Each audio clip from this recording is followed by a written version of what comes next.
On Christmas Day 1989, something unusual happened. A dictator, Nicolae Ceaușescu of Romania, was executed in front of cameras. It was quick, it was final. And for Romanians, it was the only way the revolution could truly end. But why?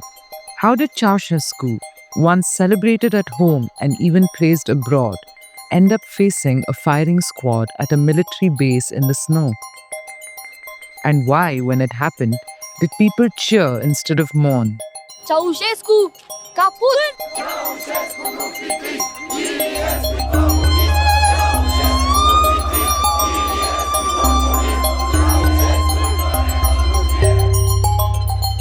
To understand, we have to go back into the world Ceaușescu built, how he rose, how he ruled, and how his own system eventually collapsed around him.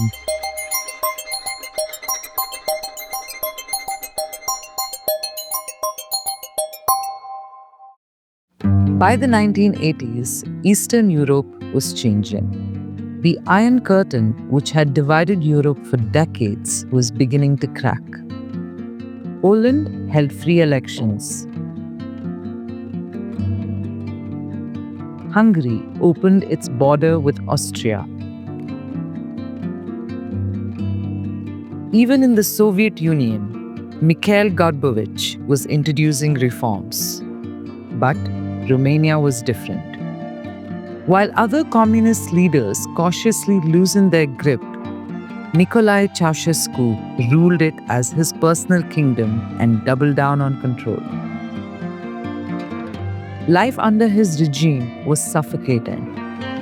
The Securitate, Romania's secret police, were everywhere.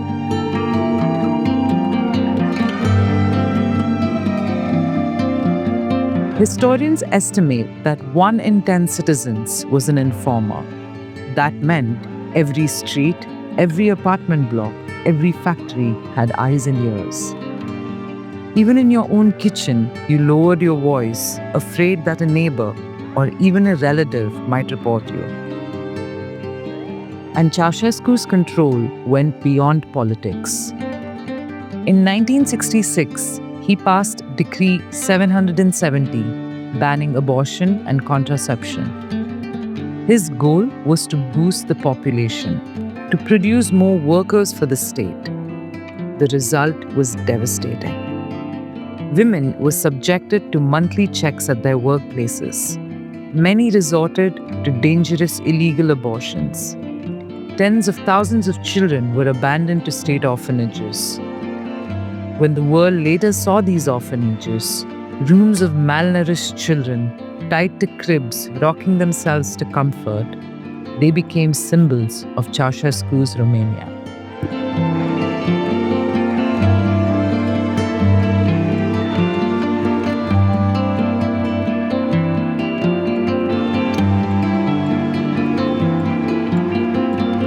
At the same time, Ceaușescu built a cult of personality unlike anything else in Europe. He was the genius of the Carpathians, his wife Elena, the mother of the nation. Their portraits filled schools and factories. Their birthdays were treated as national holidays. Children recited poems in their honor. But behind the propaganda, the country was collapsing. By the late 1970s, Romania had borrowed billions from Western banks. When the global economy shifted, Ceaușescu announced that the debt must be paid in full. To achieve this, Romania exported almost everything it produced.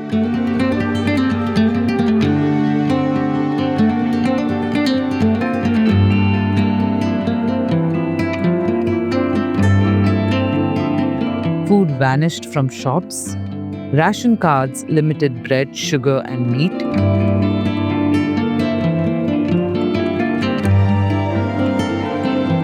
Electricity was cut to save energy. People queued for hours in the freezing cold, often only to return home empty-handed. And in the middle of the misery, Ceaușescu ordered the construction of the Palace of the Parliament, one of the largest buildings in the world. To make room, entire neighborhoods in Bucharest were bulldozed. Thousands lost their homes, while the dictator built a monument to his own ego.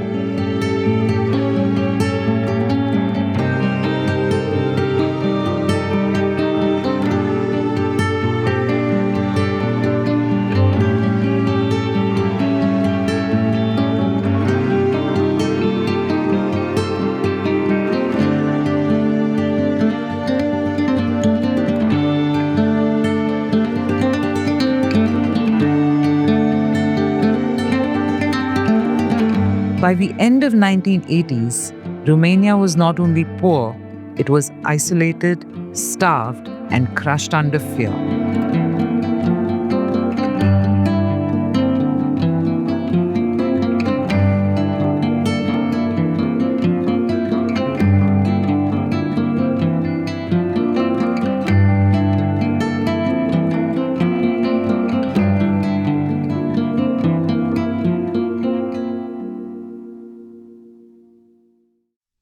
The revolution began not in Bucharest, but in Timișoara, a city near the Hungarian border. On December 15, 1989, the government tried to silence a pastor named Laszlo Toks, who had criticized the regime. Authorities moved to evict him from his church, but locals gathered in front of his home, forming a human chain. What began as a small protest quickly grew. Within hours, thousands filled the streets shouting words that had not been heard in public for decades.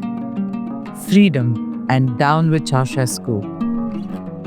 The government's response was swift and brutal. On December 17th, Ceaușescu gave the order.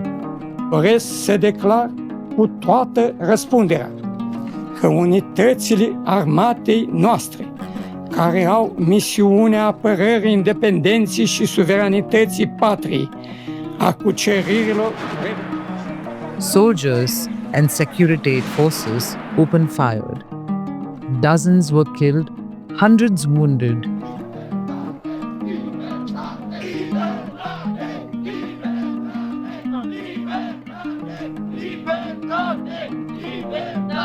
The bodies of some victims were secretly transported to Bucharest and burnt in an attempt to erase the evidence.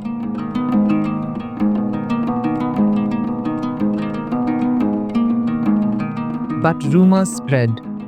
Foreign radio stations picked up the story. 15 decembrie 1989 a fost momentul de pornire a revoltei. For a population used to silence, the massacre could not be hidden. The message was clear. People were now willing to die for freedom.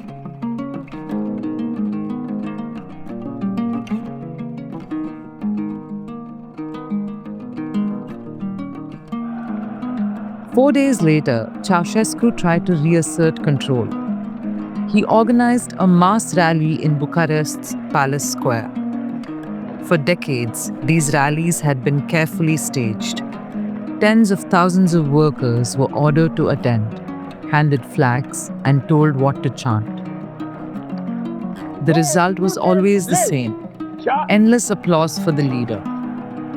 But on December 21st, something broke. Ceaușescu stepped onto the balcony, Elena at his side. He began to speak.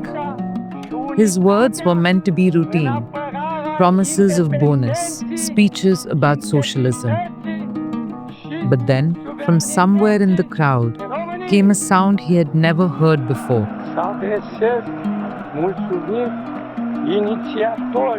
At first, it was just a murmur. Then, it grew. Whistles, shouts, cries of Timișoara. The live television cameras caught it all.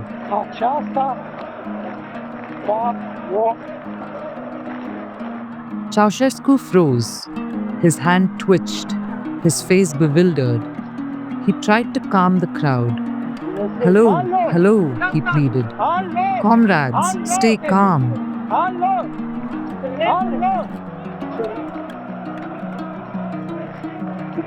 But spell was broken.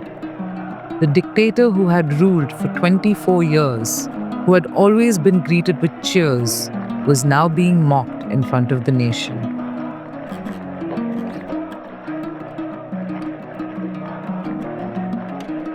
The rally collapsed into chaos.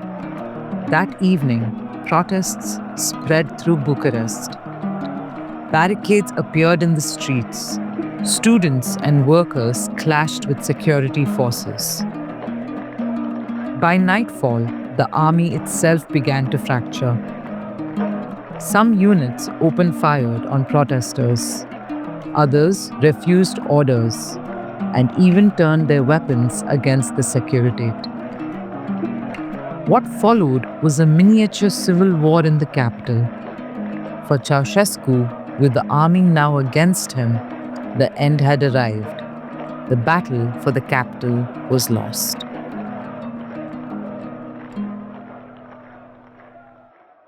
On December 22nd, Ceaușescu and Elena fled by helicopter from the roof of the Central Committee building.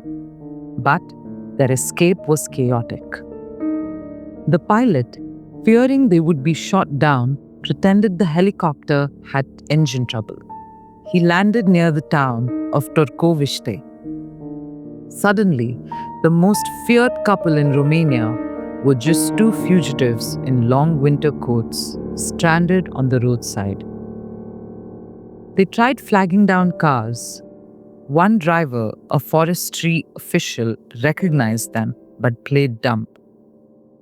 Another, a mechanic, drove them to the local agricultural institute, whose director promptly locked them in his office. By the evening, they were handed over to the army. The rulers who had commanded a nation for nearly quarter of a century were now prisoners, guarded by young soldiers in a provincial town. The new government faced a dilemma. Keeping Ceaușescu alive meant risk. Loyalists could rally around him. The chaos could spiral into civil war.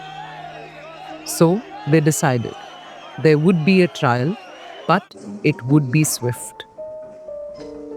On December 25th, in a military base at Târgoviște, a tribunal was convened.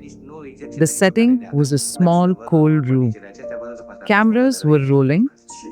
The charges were read: genocide, abuse of power, economic sabotage. Ceaușescu shouted over the judge, "I will answer only to the great National Assembly," he declared. He called the court illegitimate. Elena mocked the officers, calling them traitors. The defense lawyers offered no real defense. The outcome was never in doubt. After less than 2 hours, the verdict was announced: death by firing squad.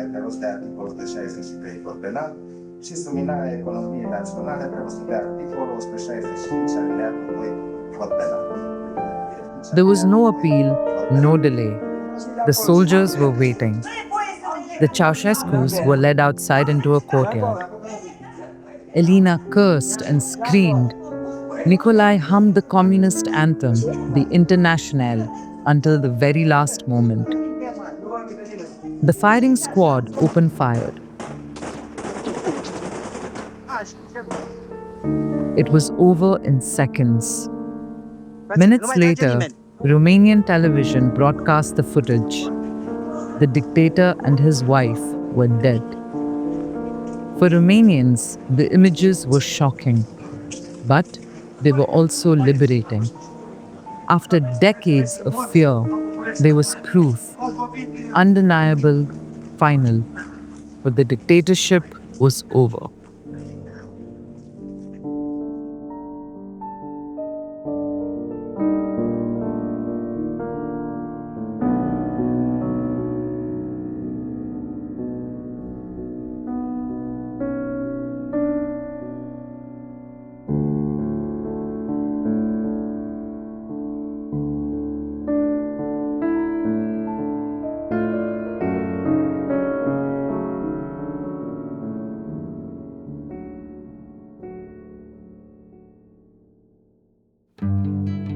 More than 1,000 people had been killed during the revolution.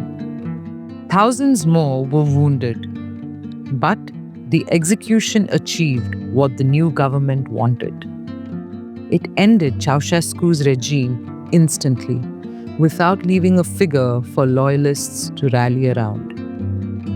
It gave the revolution finality. The act, while grim, cleared the way for Romania's political future. The country held its first free elections in May 1990, the first since 1937.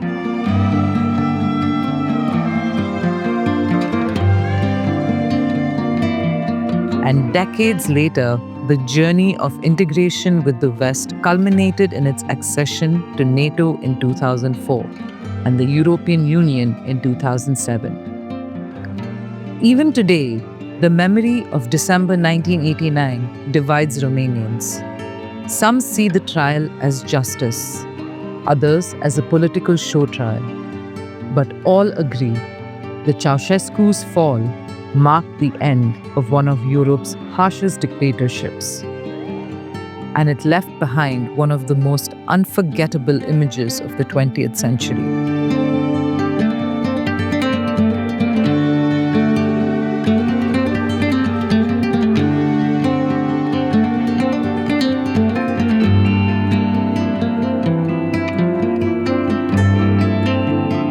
A dictator brought down not by a foreign invasion, not by rival elites, but by his own people, and executed for the world to see.